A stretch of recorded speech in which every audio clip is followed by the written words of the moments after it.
Alrighty, so we're joined with artist Jack Reilly. Hi, Jack. Hey, how's it going? How's your evening so far? Great so far. Wonderful. How are you enjoying the opening? Fantastic. Wonderful. Yeah. So, what inspires you to do your art? I heard before you were an abstraction artist. Well, yeah, my background is in abstraction, but I've been working with shaped canvases since 1980. I was influenced by an artist named Frank Stella, and he makes shaped canvases. So when coming out of college, I just had to start experimenting in that, and then also I just love Greek and Roman art as well, you know. So it's an influence in the work, although I think I've turned it into a very contemporary type of art. And I noticed you use a lot of gold leaf on your frames. Yeah. Why did you choose gold leaf out of everything else? Well, it's traditional. You know, shaped canvases are not definitely traditional. There are none others in here, right? But the gold frame is a traditional thing. So it's kind of a dichotomy of having an old tradition playing against a new idea.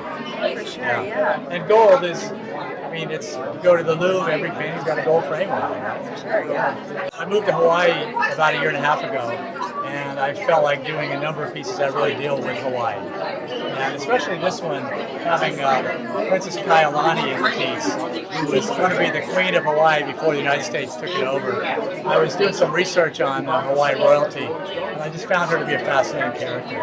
And I wanted to do a piece, I call this the vision of Princess Kailani. And it's Hawaii in its purest form. And I believe that that's probably how she conceived it, as it was being, the monarchy was being dissolved, it was being overrun by Americans, so to speak. So, and the rest of them, they're almost spiritual in a sense, because I'm trying to create something that is perfect. I mean, if you look at each one of these scenes, it's perfect, and if it isn't perfect, I will make it perfect. And so I sketch, I photograph, I move things into the paintings, or I move things out, I'll change out the sky, I'll adjust certain aspects of it to try to create really the pure idealistic place or landscape that it is. So it sounds like you pay a lot of attention to detail. Yeah, I do. Does that come from your abstraction, or did that come like kind of after? Well, you know, it's funny. It's a dichotomy, because even my abstract work is very detailed. But it's not necessarily just a challenge to do it. It's just something about even the strokes. You know, I'm really cognizant of the brush marks I make on there. And I believe that a painting, if you take any section of this painting or any painting, you should be able to extract that and still have some excellent work there. So that's why I don't just kind of do a sweep or an impression.